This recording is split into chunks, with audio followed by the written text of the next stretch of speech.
So the subject this afternoon is strong families as the building blocks of society, profile, purpose and protection. And this actually goes back to a talk I gave originally. That was the title in 2011 in Hong Kong at a conference organized by the Sino-Christian Center at the Baptist University of Hong Kong. That's a long time ago, but the subject is absolutely relevant today, and certainly my ideas have developed and grown since I gave that talk a long time ago. But the paper that I gave then lies behind this talk and is accessible, I know, from the Jubilee Centre website.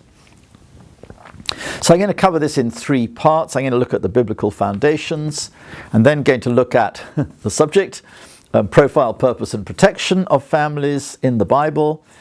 And then I'm going to look at, well, what does this mean as the goals we might set in a contemporary Western society context, but that of course has a lot of application too in other societies around the world today. So first of all, biblical foundations. I am going to say some fairly radical things in this talk. I'm so sorry we can't have a proper dialogue about this, but another time I hope we will, and maybe the Jubilee Centre will one day arrange a question and answer session where people can just phone in to me from wherever they are in the world and question me about these ideas. So it is a slightly long introduction, and that's because I think I have to set the context within which this debate is taking place today, and also I have to establish where and how the Bible speaks to this issue before I actually give you the head-on information. So biblical foundations then. And then if you look at my third slide, you'll see that there are different ways to think about a society or a nation. You can either think of a society, as we do pretty much, I would say, in the UK, the US, Western Europe and Australia places, as a loose network of individuals. Fundamentally, the building block is the individual. There's nothing really between the individual and the state. Obviously, there are lots of organizations, but they're not the focus of government as intermediate institutions, or what Edmund Burke described as the little platoons. That was the old conservative conception, that you didn't want to have government dealing directly with individuals. You wanted it always to go through a mediating structure of some kind. But today, the government deals directly, as far as it possibly can, with individuals. So do the pension funds. So do the financial institutions. When I pay tax, I can only pay tax as an individual. I can't pay it as a family, as a household, even as a married couple. I'm not allowed to do it anymore. I have to register as an individual taxpayer, as an individual pension holder, as an individual holding car insurance. Everything's done to the individual, not to the family. And that's partly because we're not quite sure what families are. Secondly, you can look at society as a network of families. I put a capital F to families in my notes because families are extended families in the Bible, always extended families. I'll discuss that a little later. Or you can think of government or the state as being a single national organization, the so-called organic state. So there are no building blocks, in a sense, in a society. There is simply the government. The state is the society. There is nothing, in a sense, separate from that, or no building block for it. So what is the problem of seeing society simply as a network of individuals? And in Western societies, there is enormous dependence on the use of rights and rights language. And in fact, the West uses, in a rather self-righteous way, this human rights language to beat up every other country on the planet that may have a more communitarian or family-based system. Why, as a Christian, am I so opposed to the use of rights and rights language in that sense? And I know this may sound shocking to many people, but I think it becomes really an excuse for selfishness and individualism. Life is all about me in the end, and it's very appealing. Life is about me and my rights, my achievements, my goals. I spend a lot of time in Korea these days because I'm working on a Korean peace initiative as my primary focus of my life. And the education system is all about individual achievement, about my exam results, my achievement. And I understand it's not different, very different from that in China today. That's what society is focused on. And this, of course, contravenes both not only Christian values, I would argue, where the foundation is love your neighbour, not so much love yourself, although you are meant to have self-respect. It's about loving other people and loving God. And in the same way, it actually contravenes Neo-Confucianism ideas, which are so prominent across Korea and China. They share that Neo-Confucian influence, which has been so strong.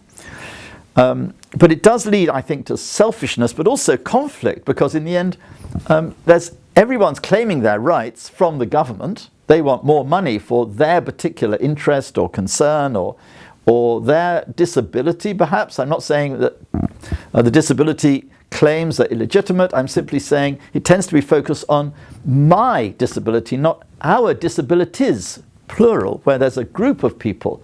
Every disability charity is competing against the other ones for their particular budgets. So it leads to individualism and selfishness and conflict. It also, I think, results in a lot of older people. I did some work in prisons in years past, and so many prisoners never get a visitor. I remember talking to one prisoner in a prison I was working in, and I asked him, when you come out after 10 years, in 2 weeks' time, who are you going to go home to? And he said, I've got nobody to go home to. The only human connection I got outside the prison is one person I used to meet in a pub every week 10 years ago. That is the only human connection I have. So many prisoners never get a visitor. So many people in old people's homes never get a visitor. Talk to the people. And there's the neglect and abuse of women and children, particularly the abuse of children. So in the US, I think the latest figures I saw were that 1 in 5 children of all children in the US suffer abuse as children. Now, I don't know how much of that is sexual abuse or how widely abuse is defined, but that is a shocking statistic. The people who suffer are children, partly from neglect and partly from worse forms of abuse, even than neglect. But neglect itself is serious. So I'm throwing out individualism as something which is fundamentally unbiblical and fundamentally destructive of individuals as well as of communities and wider society. Secondly, I think the problem of national organizations as the basis of society is just think where it takes you. Think, what are the societies that have adopted this idea? The Nazis and the Marxists, Leninists. Think of Stalin, think of Mao, think of Russia and China. Think where it's taken them. Think of the millions of people, hundreds of, I think the last estimate I saw was 60 million actually. People have died in concentration camps under those regimes. It's just tyranny and terror. And the Bible incidentally mentions specifically in its vision of the future kingdom of righteousness in Isaiah 54 and in Micah chapter 4 as well, it mentions that tyranny and terror and the freedom from fear is a characteristic of the kind of society God wants. So the biblical view is that the building block of society is Israel, which starts as a single family, Abraham and Sarah, and then it grows and grows through Isaac and then Jacob. And Jacob, of course, has 12 sons, which we all know about, who become 12 tribes. And those 12 tribes become one nation, the nation of Israel. And God has a covenant with Abraham that becomes a covenant with the nation of Israel. So how does the Bible now treat family? And this is a really important point here, the family in society, as well as the family within the context of the church. And there's a really fundamental point here that really I saw most clearly for the first time in preparing this presentation today. And you may say, this is so obvious. Why couldn't you get there quicker? It's now 40 years since I've been doing this, and you think, why couldn't I get there quicker? Well, obviously I'm stupid, but partly I suppose you have so many preconceptions and things you have to jump over. But here is just a very, very simple idea, and that is God divides, obviously, his revelation into Old Testament, before Christ, and then the New Testament, the New Covenant, which is with Christ. And Christ brings in this new covenant, this new community. And the community, which is a new people, and if you like, a new nation, but the word I think that is used in 1 Peter chapter 2 is the idea of a new community, a new almost ethnic group, as it were. A new people is the word, I think, that Peter uses. But the New Testament is all about Jesus establishing this kingdom on earth. So how do you become a disciple in this new kingdom? What does it take? John makes it very clear, as many as has received him become children of God. God so loved the world that whoever believes in him should have everlasting life, and so on, which is all about joining this new people of God. And that's what the New Testament is really about from start to finish. It's not about how God deals with society. It's about how the individual becomes a member of this people of God, and then how the people of God relate to the government of the day, whether that's imperial Rome or whatever other government it might be. That's how the Old and New Testaments are divided. Okay, so what does Jesus say then about society? How does we, as individual believers or as a Christian community, how are we meant to relate to society at large? Well, Jesus says effectively at the beginning of his gospel in Matthew makes it very clear. What Jesus says is, look at the Old Testament. I haven't come to abolish that, I've come to fulfill it. I'm going to take us another step onwards, but it doesn't abolish those foundations at all. They still stand. So I'm not going to repeat all that stuff. We've been there, we've done that. If you want to look at it, go look at it. It's there in biblical law. And if you are a believer, you will practice that law and you will teach it to other people. And those who practice and teach the law, Jesus says, will be great in the kingdom. So if you want greatness in the kingdom, when we get there, ultimately in the kingdom of God, what you have to do is practice and teach what? Biblical law, Jesus says. I haven't come to abolish it. And the prophetic role is for believers to take that teaching and critique society on the back of it, which is just what the Jubilee Centre does. That's why it has a horn. That's why it is a prophetic ministry, I would say, the Jubilee Centre. And if you want another reference, look at Matthew 4:4. Human beings, Jesus says, when he's tempted, human beings shall not live by bread alone, but by every word that proceeds from the mouth of God. And he isn't just saying believers shall live by every word that comes from the mouth of God, but all of humanity should live by every word that comes from the mouth of God. So that, I think, is the big divide between the Old Testament and the New Testament. And although we're going to talk mainly about how the Old Testament teaches about families, you need to know that also Christians are taught norms for family relationships. You can look at what Jesus says about obligations to care for elderly parents, and for all the cultural aspects of the Old Testament that go with that, in the Ten Commandments and elsewhere, in Mark chapter 7, verses 9 to 13, where Jesus talks about the fact that you people, he says, have adopted a different cultural tradition, and you ignore your elderly parents, and you do many things like that are simply against what God wants. He refers the people of his day back to those norms in that passage. So the norms for family relationships are about honouring parents, about caring for your relatives. Paul talks a lot about the fact that if you don't care for your extended families, you have denied the faith. If you don't care for your relatives, and especially your immediate families, you have denied the faith, he says, in 1 Timothy chapter 5. It's about mutual obligations between husbands and wives, between parents and children. That's all in Ephesians 5, beginning of Ephesians 6. But it's about mutual obligations. It isn't just that wives should submit to their husbands. No. It's about husbands should love their wives as Christ loved the church. This is mutuality. This is a mutual commitment. It isn't just that children should honour their parents. It's that parents should not provoke their children.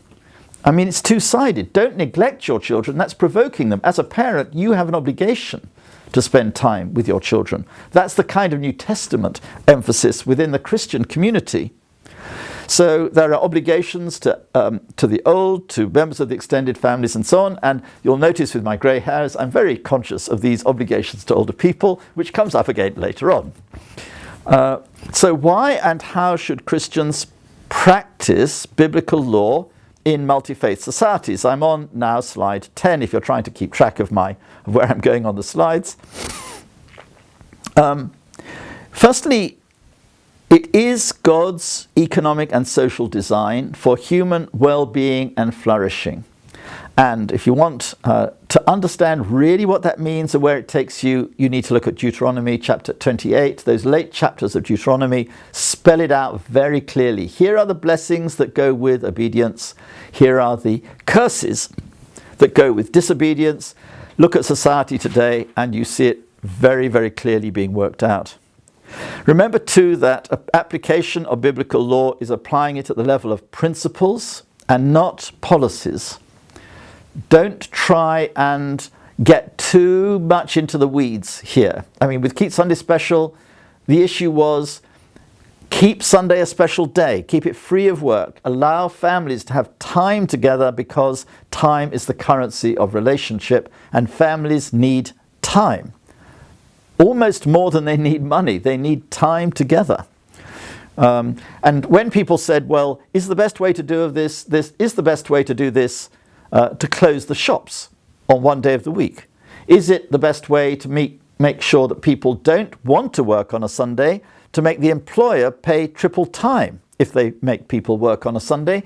Because that really discourages the employers from employing people. Like the ban on interest discourages people who've got money from lending money. It doesn't aim it at the person who wants to borrow. Everyone always wants to borrow. It aims it at the lender. So maybe you're best to aim it at the employer and make people pay triple wages. Then they won't want to open on a Sunday because it's too expensive for them. But also, so don't get into the weeds. There are different ways of doing it. There are pros and cons of each way. We in Britain have gone down the route of keeping shops shut, and I think it worked pretty effectively actually, and still would if it was applied. And I'm speaking in a week today when the British government is trying to abolish even the last protections there are for small shops and against Sunday shopping and associated Sunday work. But then thirdly, just remember that societies are an interconnected part of a big network, a system if you like. How these organizations relate to one another through the systems is really important, and this is brought out well in Guy Brandon's diagram in his booklet The Jubilee Roadmap, published by the Jubilee Centre, which is a wonderful publication I think, but we're investigating and exploring that now at a new level of depth in the work we're doing on the Korean Peninsula, and watch this space on our websites, but I'm sure it'll come through on the Jubilee Centre website very quickly as well, about what this means in terms of the connectivity, the human connectivity of networks, not just the technological connectivity of networks. But this is a really important area that we're now exploring. So after that rather long introduction, I'm on to part 2, which is what does the Bible teach about the profile, purpose and protection of families in all societies. And the first thing is the profile of a family, capital F. How you think about family is absolutely critical. How you define it in your mind, what you think of as a family. And again, one of the biggest mistakes in the Christian West has been to associate the idea of a family with what the New Testament calls a household. It's about a man and his wife and the children. And it's unsustainable on its own. It's like the kernel of a nut without its outer protection, which is available to every squirrel or everyone else who wants to attack it and eat it. What the outside of a nut does is provide an outer coating or protection that makes it difficult for the predator, if you like, to get in and get to the kernel of the nut. And if you don't have an extended family, if you don't have relatives who are within easy reach of a married couple, who's going to look after the kids when they're a real pain? And when somebody just needs to take the kids off the parents' hands for a weekend or something and just give them a break when they're small and they're crying all night and everything. I'm looking at my colleague sitting in the room here who's his wife's about to have his first baby. I mean, you need to be closely in touch with your relatives. You need them to be available to you. Just listen to my words, Philip. So this is actually really important that if you can get co-location of relatives and things, that you will get that support for the marriage. But the marriage is key at the very heart of this. So we talk about a nucleated extended family, or a multi-generational extended family, or simply a close network of nuclear families. But the family is an extended family concept. It's not a nuclear family concept. And in the Old Testament, the key word they use is a mishpacha, which is in Hebrew, it's a clan. And it's a sort of concept of a lot of nuclear families all interconnected with one another who live in a co-located area. And often in the Old Testament, if you look at it carefully, the towns like Bethlehem and so on were actually extended families for a long, long time. So what's the purpose of the family? That's the second thing. And the first thing is to provide care for their members, especially their vulnerable members. If a child is born with autism, or if it's born with some severe physical disability, and there are many, as you know, with that kind of disability, who is going to love and care for that child regardless of their disability or their hair color or anything else? The people who are going to care and love for that child as they grow up and give them a world which is about love and support and relationship and something positive, the people most likely to do that and take the time and care for them and give them Christmas presents and birthday presents and everything else are actually relatives. And if those relatives are not around, if they're distant, if the father has left and gone away and it's just a single mum bringing up a child on her own, miles away from her parents or anybody else, that child's chances in life are so diminished. It's so important that there is a supportive network, and that is part of the purpose of a family. And when somebody gets old, and I'm, as you can see, approaching those years, it really matters that there's somebody out there who minds about me. During COVID-19, all my kids are in touch. I mean, yesterday I think I had nearly an hour with each of them on the phone. I mean, what a privilege I have in that, having that kind of support and connection, stuck in Cambridge with my children now all over the world. But why do they take so much trouble? Well, actually, that's because we are a Christian family and they really care about me, and I just value that beyond more than I can say. It's about providing financial support for those in need. Leviticus 25, don't let your relatives move away if they haven't got any money. Lend them money and don't expect to get it back. The Jubilee provides an opportunity for people to work together as well as to share funds together. The ban on interest means that, and you can see it even today in the Jewish communities, that they lend to each other. They don't lend outside. Families then will lend and give money to each other and help each other build businesses and develop their companies and everything else, because they're not allowed to charge interest, so why put it into the financial markets? And that comes through, by the way, in the parable of the talents very strongly. That for Jesus, in the parable of the talents, it's quite clear, he says, in the way he says it, that if you think about God, or if you think about somebody with resources as a person who doesn't really care about where the money came from, all they want is more money, then you should give your money to the bank, and then the bank will give it back to you with interest. Interest is fundamentally wrong because there's no involvement with the money. That's the problem with interest. And how can families be protected? Well, there's a whole raft of ideas in the Old Testament. I've mentioned some of them. You protect it by rules governing the financial system. The ban on interest is part of that, but every 7 years, all loans were to be written off in Israel. Welfare was given out in Israel not as a grant, as in our Western welfare systems. It was given as a loan. It was protecting the self-respect of the recipient much more effectively than we do with our handouts. But the key was this, that every 7 years, every 7th year, and you knew when it was coming in advance, every 7th year, all the loans were written off. So you had a limited period within which you could give the money back. And if you couldn't do it in that time, it was automatically written off in the 7th year. I would love to see a Western bank write off all, or be required indeed, to write off all of its lending every 7th year. Because then the bank would not just lend on the basis of postcode. They would have to interview. They'd have to work out whether the person could service this loan and whether they'd be willing to service it. Anyway, rules governing the financial system, land or home ownership and the co-location of relatives. If you are simply in rented accommodation, you are always going to be vulnerable in an economic downturn. How do you pay the rent? Is the cry of so many people under COVID-19 in Britain.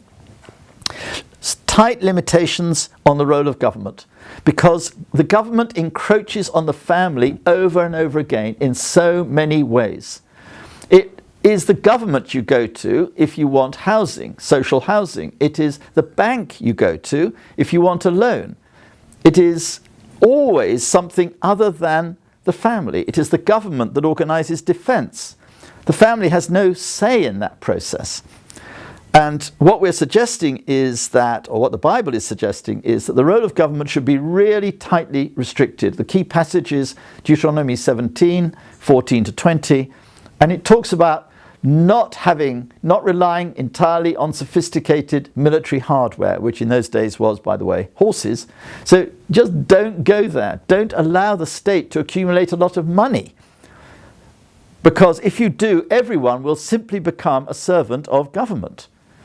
I saw a recent discussion where it was suggested that there's no way that any country could come out of the EU because 65% of people in continental Europe now depend on the government for their income.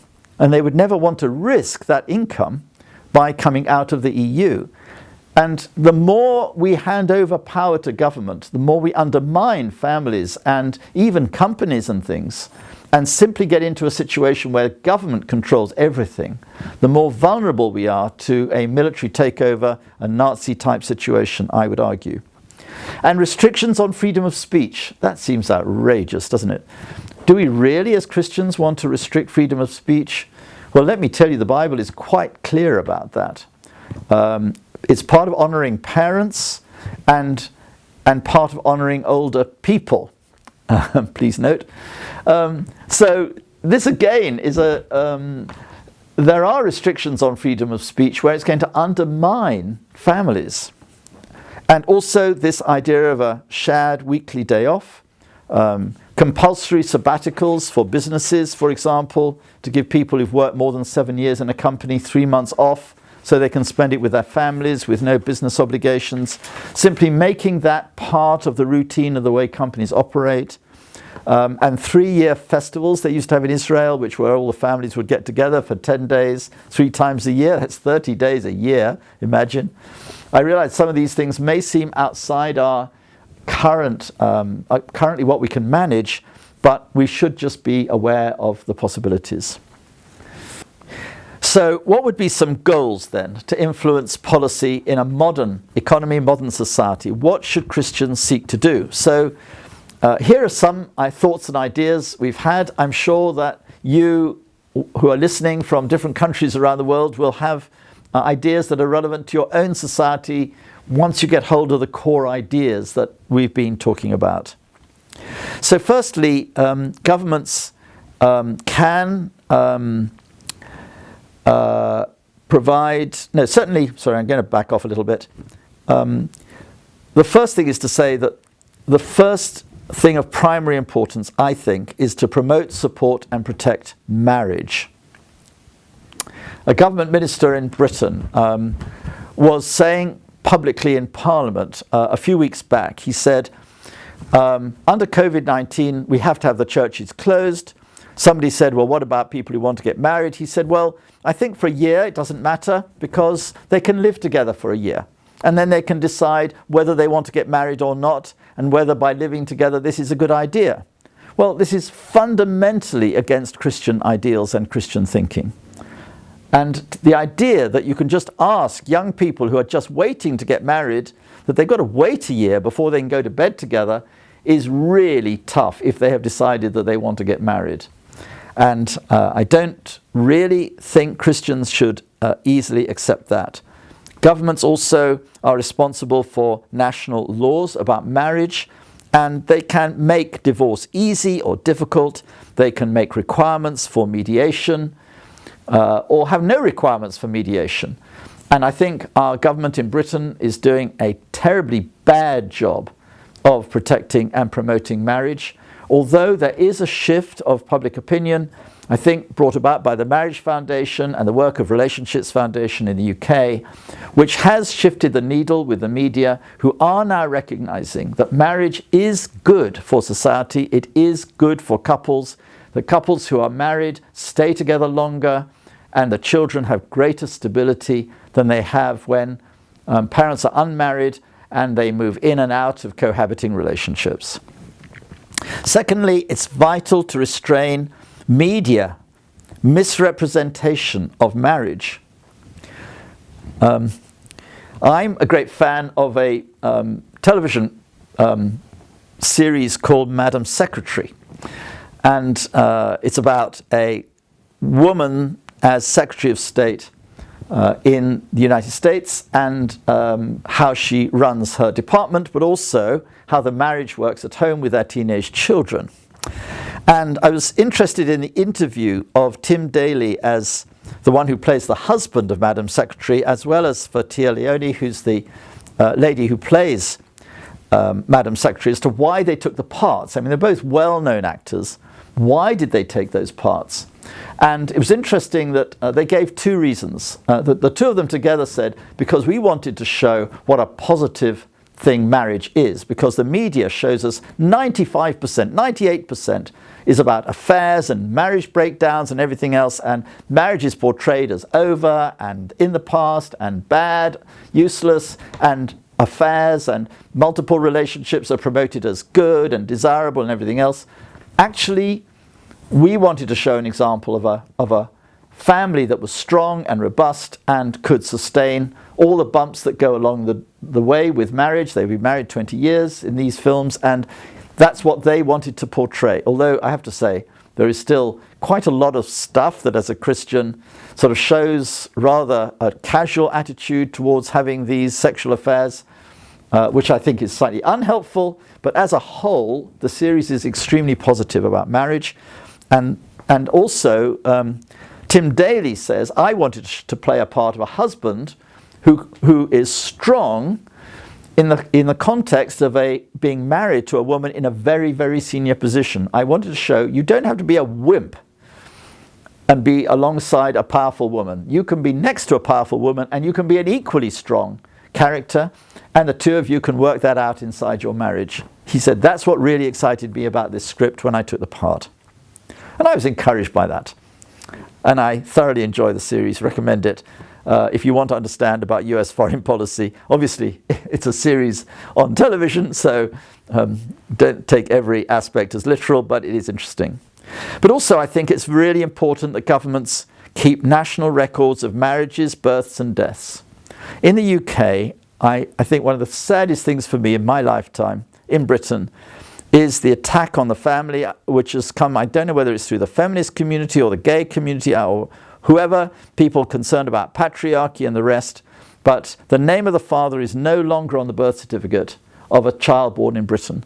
And I think that is a terrible tragedy, because a child needs to know who their father is, because the child inherits the genetic inheritance of that man as well as of that woman. And that generic inheritance helps you understand who you are. The more you understand about your parents and their lifetime experiences and their gifts and talents and their cultural background, the more you will understand about yourself and who you are. So I think it's a really big and interesting question as to why governments are so negative about families. But I think they're negative really about nuclear families, not about extended families.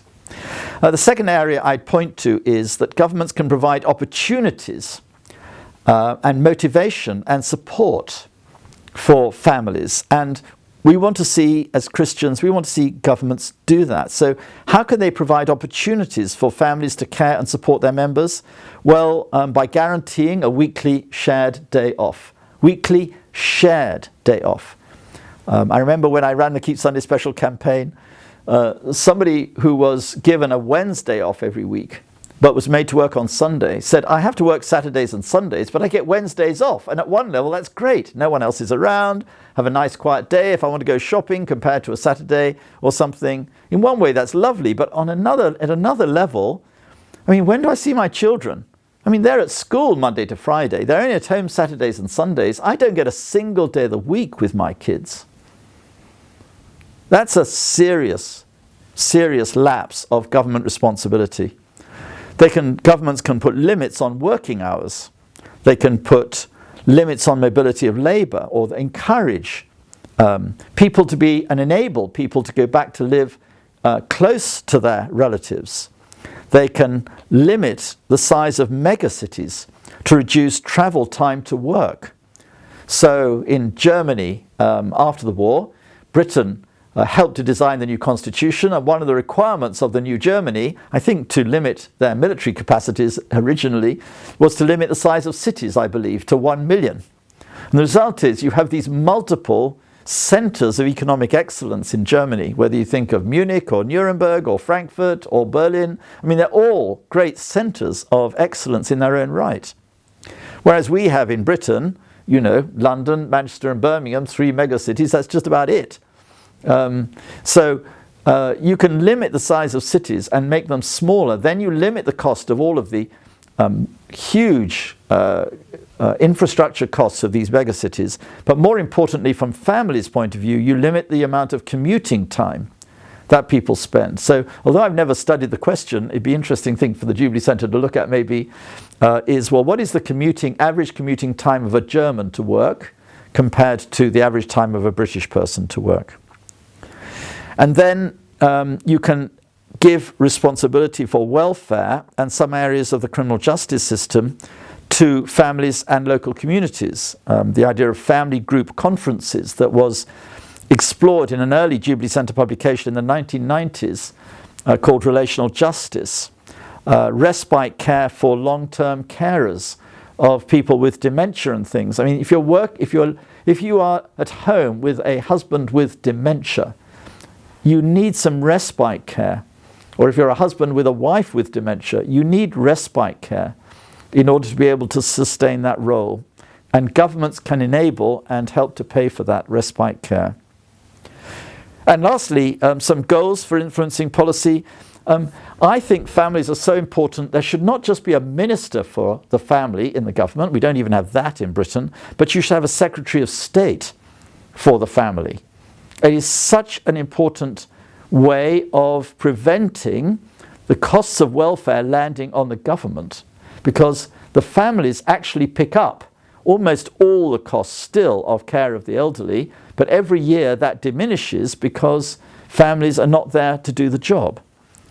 So I want to see a Secretary of State for the family who's in the cabinet, a really senior position, who has to develop a policy agenda for every 5-year term of government as to what they're going to do to strengthen extended families and encourage them to work together. They could have a policy to encourage and give tax exemptions, for example, to family associations, which would enable families to work together.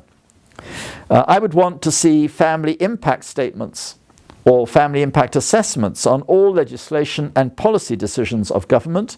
I also wanted to see it as a requirement of corporate decisions, because both governments and also corporates, without realizing it, are just destroying families inadvertently, because they never think through the implications of their policies.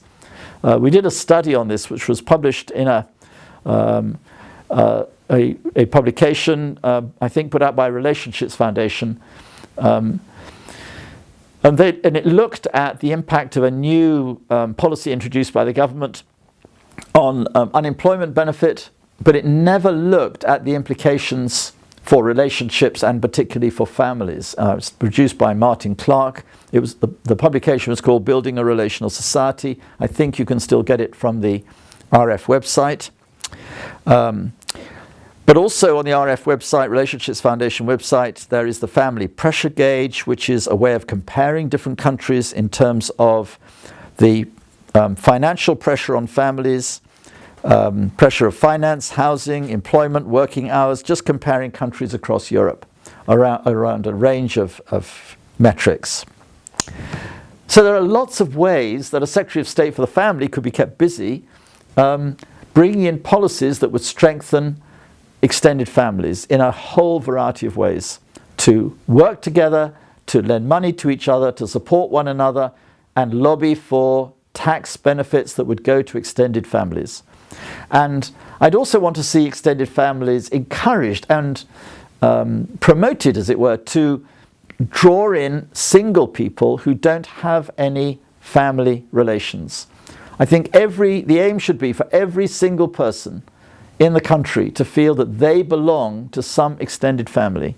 And that would apply to all immigrants coming into the country, often with no extended family within the country. They should be encouraged to either join an extended family, or the government should consider prioritizing for immigration members of extended families, as long as they were really legitimate. I know this has often been abused by immigrant communities, where people bring in multiple wives, one after the other, from some country overseas. There should be maybe a limit to having a single wife and not being allowed to have multiple wives, as we are a country that believes in monogamy in Britain. But I think, on the whole, I would say anyway, obviously there'll be minorities who disagree with that, but I think that there are many ways in which the government can promote this agenda. So I hope I've given you something that goes right from fundamental biblical teaching right through to government policy today. There is so much more that could be covered here, but I hope this is a useful introduction. Thank you.